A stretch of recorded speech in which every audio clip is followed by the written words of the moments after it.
Hello, I'm Angela. I've just managed to escape the most toxic situation I've ever been in.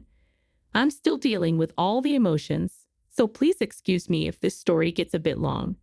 My story starts with meeting my then husband, Harry. We met in college and started dating quickly because he was one of the most handsome guys on campus, and I was also considered attractive. We dated for a long time. Harry proposed to me right after we graduated, and I happily said yes. However, we both knew we needed to wait a bit longer before getting married because we were focused on our careers and wanted to be in a good place before taking that big step. Harry asked me to move in with his family so he could work better and I could get to know them. I agreed because it made sense and would save me money on housing. I worked really hard at that time because I wanted to have a luxurious wedding with all our family around us. Meanwhile, Harry was working at his father's firm. He came from a big and influential family and was very rich, so my dream of a big wedding wasn't unrealistic. We focused on our careers for about 4 years before I got pregnant. It wasn't planned, and I was shocked because we were careful. I was so determined not to believe it that I went to the doctor, who confirmed I was already 3 months along. That evening, I had to tell Harry the news. So, I have some news. I began. Is it good or bad? He asked. I don't know. It depends on how you take it. You're scaring me. What is it? I haven't gotten my period for the last 3 months. At first, I thought it was just the birth control, but then something told me to take a pregnancy test. Oh no. Are you saying, yes, I'm pregnant? Oh my God. Are you sure? Could the tests be wrong? I thought the same thing, so I went to the doctor. They confirmed it. Wow, I didn't expect this. We have so much to do. This is wonderful. Really, I didn't know how you'd take it. We've been so focused on our careers, and a baby would be a big change. I assure you, it's very good news. First things first, we need to get married. So we immediately started planning our big, lavish wedding. Within the next 2 months, everything was set. We said our vows and became husband and wife. Harry was very kind and gentle with me.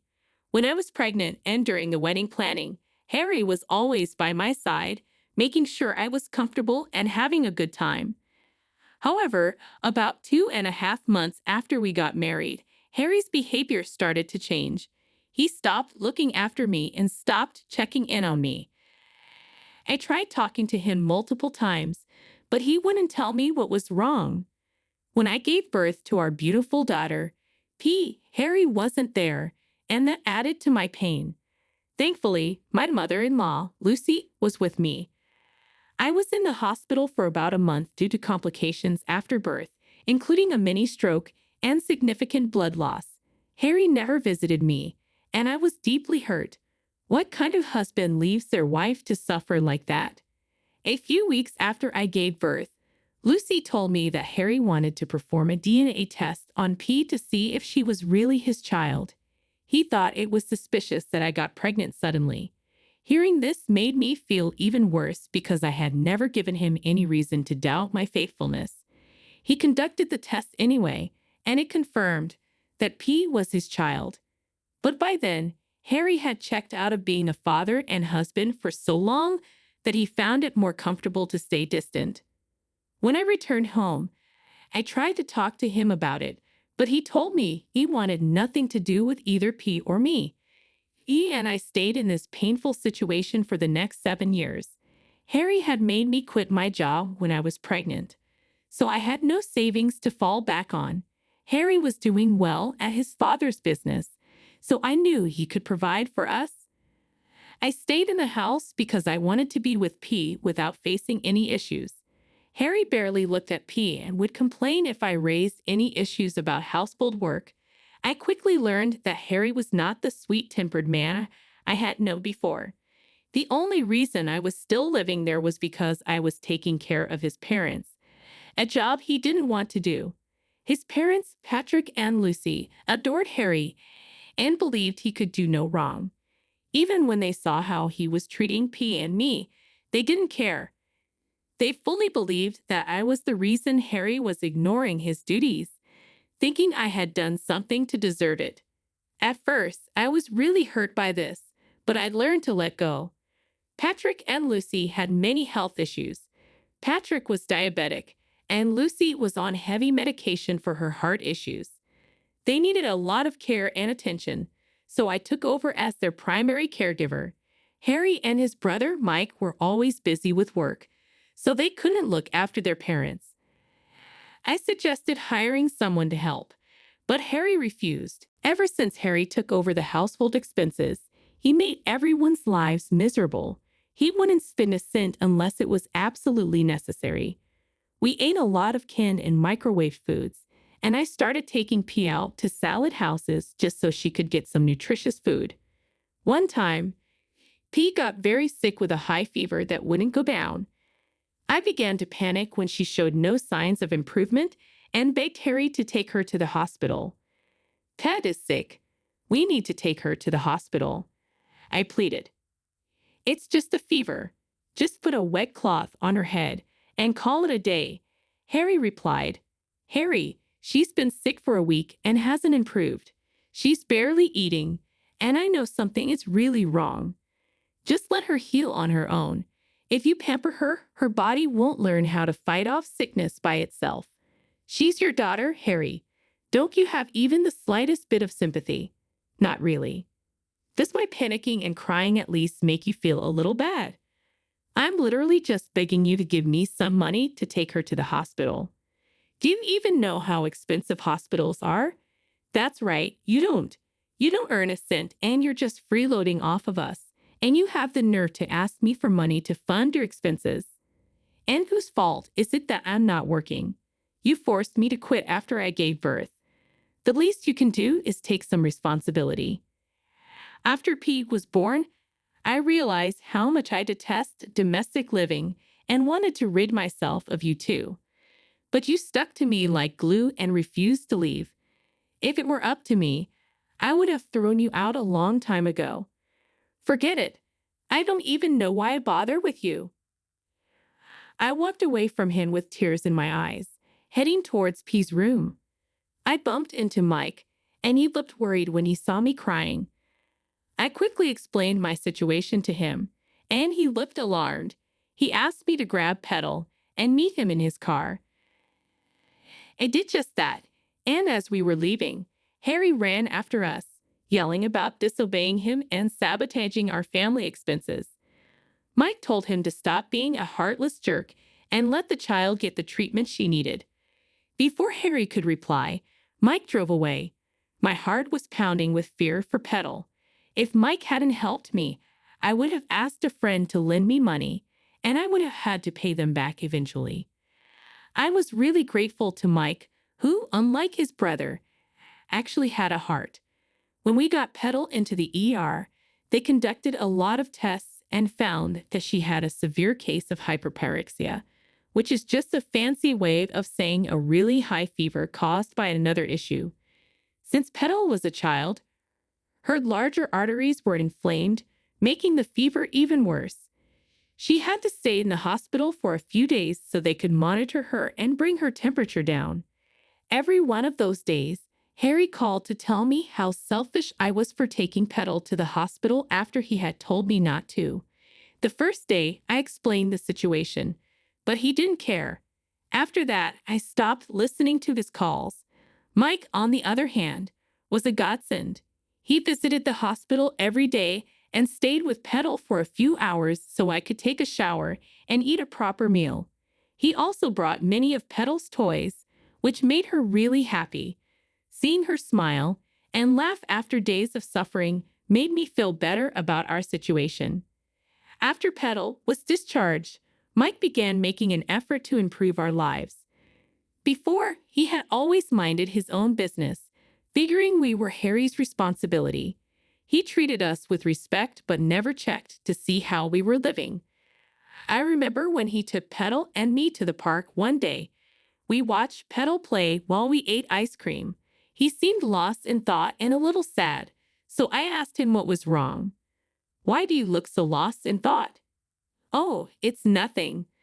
Come on, you helped me out when I needed it most. Let me be a shoulder to lean on for you. Well, I was just wondering how my brother could possibly let the both of you go so easily. Yeah, it was hard for me to grapple with too. In fact, I still struggle with it. There have been so many moments when I just look at him and expect him to go back to being who he was when we first met. It takes a special kind of heartlessness to abandon your own child when she still lives in your house. I just learned to be grateful he hasn't kicked us out. Who would hire someone who hasn't worked for the last 7 years? I haven't even kept up with all the changes in my field. Why don't you try to find a job, even if it isn't in your field? Earning some money is better than earning none. You have no idea how badly I want to earn my own way, but I don't have time to work. What do you mean? You could work during the hours P is in school, and if needed, I can help you enroll her in daycare after school. You really are an angel, aren't you? While I appreciate the offer, I can't take you up on it. Even if I'm not taking care of Petal, I'm taking care of your parents. Between that and cooking everyone's meals and cleaning the house, I have no time for anything else. Oh man, I completely forgot about everything else you've been doing for us. I'm so sorry I've turned a blind eye for so long. I promise I'll help you out and make your days easier. I'll even help set you up with a job. I was surprised by how apologetic Mike was. In those months, I had learned to live as if I were invisible, so getting recognized for all my work made me really happy. After that, Mike began helping a lot. He did household chores and helped his parents whenever he was free, allowing them to spend more time as a family. Mike also got me a desk job at one of his friends' companies. It wasn't a lot of money, but it was more than enough for me to save up and move out in a few months. Harry was not happy that Mike was helping me out. Mike was spending family money on people who didn't deserve it. The first time this happened, Mike lost it to Harry. They got into a heated argument that almost turned physical, but I stepped in to stop it. After a while, Mike learned to ignore Harry's repeated comments. And if I was ever alone with Harry, he wouldn't unleash his anger on me, so I made sure to stay out of his way. I needed time to save up enough money for a deposit on an apartment. One day, while walking past Harry's room on my way to visit Patrick and Lucy, I heard Harry yelling. Curiosity got the better of me, and I peeked through the crack in the door. I watched Harry punch his pillow in frustration, then sit still on his bed, looking like he was going insane. Suddenly, he jumped up, fumbled around in his pockets, and pulled out his phone. He started talking about how Mike's team was pulling in most of the revenue and how his team wanted to work with Mike. He complained about the decline in work ethic in the office because of Mike. Both of them managed their own teams differently. Harry was authoritarian and strict, overworking his team, while Mike was more relaxed, treating his team with respect and listening to them. It was clear why Mike's team was more productive, but Harry hated him for it. He also complained about how Mike was changing things in the house and how he was beyond angry with him. Harry began to tell the person on the phone about his plan to sabotage Mike and everyone else living in the house because none of us respected him. I couldn't believe what I was hearing. Although I decided to chalk his words up to anger, I figured he wouldn't have the time or capacity to follow through. I made sure to keep an eye on him over the next week. Then one day, Harry brought one of his friends over. They sat in his room, discussing Harry's plan to sabotage Mike. Look, Caleb, I'm just tired of Mike and his shenanigans. I get that. So, what are you going to do about it? Well, no, but all I know is that the man gets on my nerves. Suddenly, he's become a good guy, looking after my loser wife and child and taking care of our parents. Do you think he's doing this for some gain? Oh yeah, of course. Everything about him works for a benefit that he can earn. He probably wants all of my parents' estate as his inheritance. That's definitely how it looks. Maybe you should do something soon. You can't let this go on longer. You are your parents' favorite, aren't you? Absolutely. And you're right. I need to keep it that way. What do you think I should do? Why don't you have your parents sign the house over to you, and then you can throw them all out? I like that. But what about Mike? Well, your dad's still the CEO, and he has the power to transfer the company under your name too. That is so true, Caleb. You're a genius. I was alarmed by what I was hearing. I quickly left after they switched topics, but I was sure Harry saw me. He must have tried to cover his bases before tricking his parents into signing everything over to him. The next day, I came home from work to see everyone sitting at the dinner table with grim looks on their faces. I tried to ask what was going on, but nobody replied. I felt awkward, but had to take care of Petal, so I let it go. That night, I thought about whether I should tell them what I overheard. Even though Patrick and Lucy were mean to me, they took great care of Petal when I needed it, and Mike was amazing. The next day, I came back from work, prepared to talk to Patrick, Lucy, and Mike about my plan. My heart raced as I walked into the living room to talk. Thankfully, Harry was still out, and I knew I had a little while before he came back home. "Why did you call us here?" Patrick asked. "I just wanted to tell you about something I found out the other day." "Hurry up with it," Lucy said. "I happened to overhear Harry talking to someone on the phone the other day. He made plans to take revenge on Mike and, in turn, on both of you." "Get out," Patrick snapped. I couldn't believe my ears. Patrick's accusation left me speechless. Harry had already poisoned their minds, convincing them that I would fabricate some story to turn them against him. "Excuse me? You heard what he said." Patrick snapped. "I'm sorry, but why?" "Don't understand," I replied, my voice trembling. "Harry told us about how you were going to come and tell us some outlandish thing just so we could start hating him and transfer all our assets to you and Petal." "What? I would never." "Oh, shut up. Lord knows the only reason we ever put up with you was because Petal needed a mother. Now she's old enough, and you've done enough. Get out of our house and our lives," Lucy interjected harshly. "I have no place to go. I'm telling you, Harry is lying." "You have some nerve to say that. We made sure that Harry got all our assets. You will get nothing. Lie all you want, you won't get a cent from us. And since you have no place to go, I'm sure CPS would not like that. You can't be threatening me with my daughter," I said, my voice breaking. "You either leave peacefully, or we kick you out and have Petal's custody given to us," Patrick threatened.